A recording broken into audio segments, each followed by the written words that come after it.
जब लोगों को पता चला कि बुद्ध को ज्ञान प्राप्त हुआ है, तो लोग यह जानना चाहते थे कि बुद्ध को क्या ज्ञान प्राप्त हुआ है, उन्होंने क्या नया जाना। नया इसलिए क्योंकि संसार में पहले से ही ज्ञान का भंडार भरा पड़ा है और जिस ज्ञान को सब जानते हैं उससे अलग बुद्ध ने क्या जाना। एक दिन बुद्ध के पास एक व्यक्ति आया और उसने बुद्ध से कहा, हे बुद्ध, मैं एक ज्ञानी व्यक्ति हूँ। मैंने सभी शास्त्रों का गहन अध्ययन किया है, मैंने वेद पुराणों का अध्ययन किया है, मैंने गहन चिंतन मनन किया है। मैंने सुना है कि आपको भी ज्ञान की प्राप्ति हुई है। मैं यह जानने आया हूँ कि आपको क्या प्राप्त हुआ है, वह कौन सा ज्ञान है जिससे अब तक हम सब अनजान थे। आपको क्या प्राप्त हुआ है बुद्ध? उस व्यक्ति की बात सुनकर बुद्ध मुस्कुराए और बोले, मुझे कुछ भी प्राप्त नहीं हुआ है, बल्कि मेरे पास जो था वह भी चला गया। व्यक्ति ने कहा, आपसे क्या चला गया बुद्ध? बुद्ध ने कहा, लोभ, मोह, माया, लालच, ईर्ष्या, क्रोध, कामना, इच्छा, वासना, ये सब मुझे छोड़ चुके हैं। वह व्यक्ति बोला, फिर आपने क्या पाया बुद्ध? बुद्ध ने कहा, कुछ भी नहीं। इस पर वह व्यक्ति बोला, फिर लोग ये क्यों कहते हैं कि आपको ज्ञान की प्राप्ति हुई है? क्या आपने ज्ञान प्राप्त नहीं किया? बुद्ध मुस्कुराए और बोले, मैंने ज्ञान प्राप्त नहीं किया। ज्ञान तो सर्वत्र है, कण कण में व्याप्त है, उसे प्राप्त करने की आवश्यकता नहीं है। मैंने तो केवल अपना अज्ञान खो दिया है। अज्ञान खोने के बाद क्या बचता है? व्यक्ति बोला, अज्ञान ना होने पर तो सिर्फ ज्ञान ही बचता है। बुद्ध ने कहा, जब ज्ञान और अज्ञान दोनों ही ना बचें तब क्या बचेगा? वह व्यक्ति बुद्ध के चरणों में गिर पड़ा और बोला, हे बुद्ध, इस स्थिति के बारे में तो मैंने कभी विचार ही नहीं किया। बुद्ध कहते हैं, मेरे पास जो कुछ भी था मैंने सब खो दिया। सब छूट जाने के बाद मुझे पता चला कि जिन चीज़ों से मैं प्रेम कर रहा था, जिन चीज़ों को मैं पाना चाहता था, वह सत्य ही नहीं थी। फिर वह सत्य क्या था जिसे बुद्ध ने प्राप्त किया? बुद्ध कहते हैं कि मैंने सब कुछ खो दिया, तब मुझे ज्ञान दिखाई पड़ा। लेकिन इसके विपरीत हम सब कुछ पाना चाहते हैं। बुद्ध खोने की बात करते हैं और हम पाने की बात करते हैं। हम ध्यान करते हैं ज्ञान प्राप्ति के लिए, लेकिन क्या हम स्वयं को अज्ञानी मानने के लिए तैयार हैं? क्योंकि जो ज्ञानी है उसे ज्ञान प्राप्त करने की क्या जरूरत है, क्योंकि वह तो पहले से ही ज्ञानी है। और एक समस्या यह भी है कि हम अपने आप को ज्ञानी मानते हैं और ज्ञान भी प्राप्त करना चाहते हैं। भला यह कैसे संभव है? क्योंकि ज्ञान तो उसे ही हासिल हो सकता है जो अज्ञानी हो।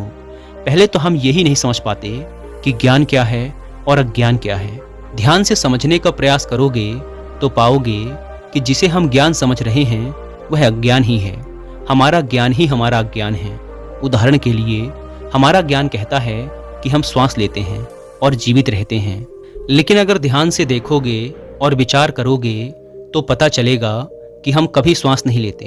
श्वास स्वतः ही चलती है, क्योंकि अगर हम श्वास ले सकते और बंद कर सकते तब हम कभी भी श्वास को बंद कर सकते थे और शुरू कर सकते थे। फिर कोई भी व्यक्ति मुर्दा ना होता। अगर मुर्दा होता तो मुर्दे भी सांस ले रहे होते। तब यह हमारा ज्ञान ही है जो कहता है कि हम सांस लेते हैं। धरती पर जब से मनुष्य आया है तब से अब तक मनुष्य एक ही प्रकार से चल रहा है। करें एसएससी, बैंक और रेलवे जैसे एग्जाम्स की अफोर्डेबल तैयारी उत्कर्ष ऐप के साथ। Download now. पूरी कुंडली निकाल के दे देंगे आपको कि आप किससे मिलोगे, कहाँ मिलोगे, लव मैरिज होगी, अरेंज मैरिज होगी, वो इंसान दिखता कैसा होगा। और ये जो ऐप है एस्ट्रोटॉक, ये अपनी फर्स्ट चेक फ्री देते हैं, तो आप वहां पर जाके बात कर लो यार, जान लो जो जानना है।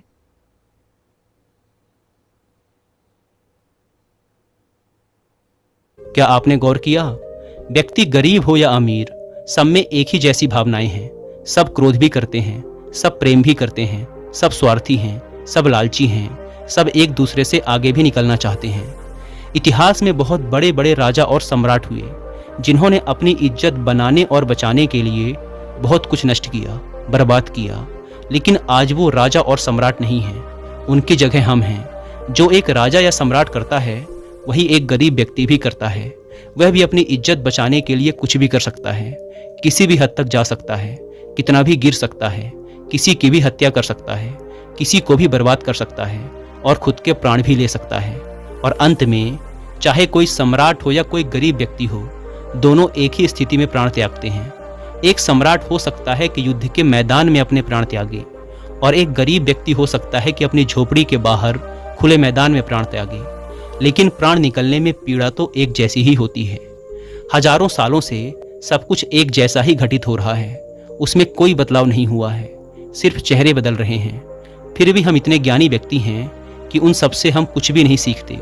हम भी वही गलतियां दोहराते हैं जो पहले ही हो चुकी हैं, और उसका परिणाम भी हम जानते हैं, फिर भी उन्हीं गलतियों को बार बार करते रहते हैं। इसीलिए बुद्ध कहते हैं हम अज्ञानी हैं, क्योंकि जिससे हम अपना ज्ञान समझ रहे हैं वही ज्ञान हमें सत्यता से दूर रखता है।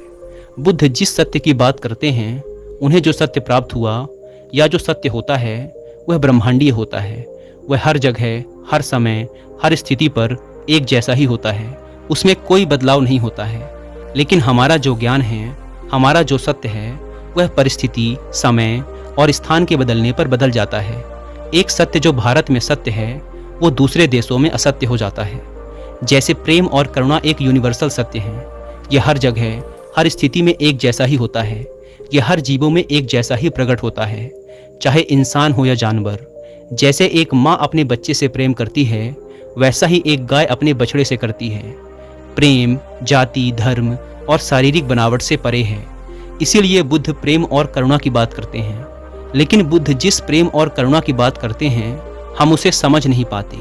प्रेम तो हम भी करते हैं, लेकिन क्या वास्तव में हम प्रेम करते हैं? एक पति कहता है मैं अपनी पत्नी से बहुत प्रेम करता हूँ, लेकिन कुछ समय बाद वही पति अपनी पत्नी की हत्या कर देता है। अब यह कैसे संभव है कि जहाँ प्रेम था अब उसकी जगह क्रोध ने ले ली? क्योंकि यहाँ प्रेम था ही नहीं, सिर्फ शारीरिक आकर्षण था। इसीलिए वह समय के साथ बदल गया। हम प्रेम या कोई भी व्यवहार कहाँ से सीखते हैं? यह हम अपने परिवार, आसपास के लोगों और समाज से ही सीखते हैं। हमारी बुद्धि हमारे विचारों से ही निर्मित होती है, लेकिन हमारे आसपास के माहौल से ऐसे विचार हमारे अंदर डाले जा रहे हैं जिससे हमारी बुद्धि और समझ का पतन होता जा रहा है, वह विकृत होती जा रही है। प्रेम एक स्वाभाविक प्रक्रिया है जो स्वयं प्रकृति की देन है, और यह प्रकृति का एक हिस्सा भी है। प्रकृति हमसे प्रेम करती है, वह हमारा सभी प्रकार से ध्यान रखती है, लेकिन इसके बदले वह कभी हमसे कोई मांग नहीं करती, जबकि हम ही प्रकृति को नष्ट करने में लगे रहते हैं। यह वह प्रेम है जो हमारे अंदर भी होता है, लेकिन हम इसे भूल गए हैं। जिस प्रेम को हम जानते हैं और प्रेम समझते आ रहे हैं, वो बनावटी है, वह स्वार्थ पर टिका हुआ है। उसे हमने बाहर से, यानी अपने समाज और आसपास के लोगों से सीखा है। समाज में जैसा दिखाया जाता है हम बिल्कुल वैसा ही करना चाहते हैं, वैसा ही बनना चाहते हैं। हम वैसा ही प्रेम भी करना चाहते हैं। हम हर चीज़ में समाज की नकल करना चाहते हैं। हम अच्छा दिखना चाहते हैं, लोग हमें देखें तो कहें कि देखो कितना प्रेम है इनमें। वास्तव में जो सत्य है वह बहुत दूर नहीं है, बिल्कुल हमारे नज़दीक ही है, वह हमारे ही अंदर है। हमने अपनी आंखों में पट्टी बांध रखी है, दिखावे की पट्टी, समाज की नकल करने की पट्टी। इसीलिए हम अपने अंदर के सत्य को देखना ही नहीं चाहते, या ये कहो कि हम इतने व्यस्त हैं कि हमें यह सोचने का समय ही नहीं है कि हम रोज़ जो कर रहे हैं उससे हटकर कुछ और भी किया जा सकता है। अपनी सामाजिक बुद्धि को छोड़ दें, जो समाज ने सिखाया है उसे कुछ समय के लिए भूल जाएं और स्वयं को समझें, खुद को जानने का प्रयास करें। आपके सबसे करीब आप खुद ही हैं। आपसे ज़्यादा आपके करीब और कोई हो ही नहीं सकता। दूसरे किसी भी व्यक्ति से ज़्यादा आप स्वयं को बेहतर जानते हैं। देखें कि आप क्या जानते हैं। क्या सच में आप अपने बारे में कुछ जानते भी हैं, या बस ऐसे ही जिए चले जा रहे हैं? जन्म लेना और रोते चिल्लाते इस दुनिया से चले जाना इस जीवन का उद्देश्य कदापि नहीं है।